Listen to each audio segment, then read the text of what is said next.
Le Bercy de Hamon versus le Bourget de Hollande. Lors de son discours de Bercy dimanche, Benoît Hamon s'en est pris au parti de l'argent. Une allusion la tirade de François Hollande en 2012 au Bourget sur son adversaire de l'époque, le monde de la finance. 5 ans séparant les deux meetings. Dimanche, devant quelques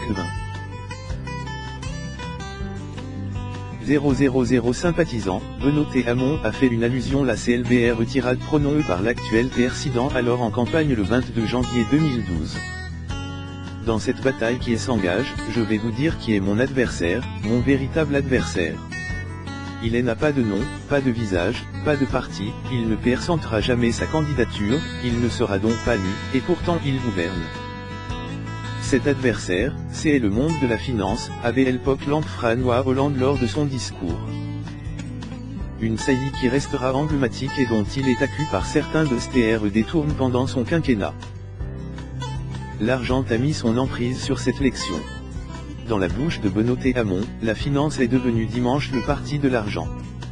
Je veux d'abord le dire solennellement, le parti de l'argent a trop de candidats dans cette élection.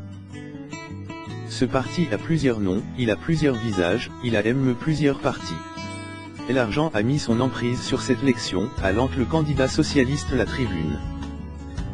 Il a des noms une certaine vision de la France qui n'est pas la sienne, un pays où l'argent serait roi, voire même la seule raison des TRE.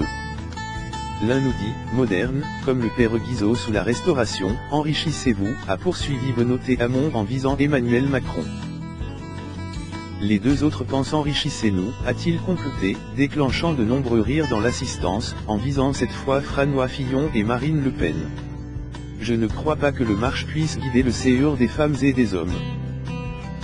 Regrettant sur le plateau du 20h de France 2 dimanche soir d'avoir été la cible principale de Benoît Hamon, Emmanuel Macron estime que cette accusation fait un peu Bourget air chauffe.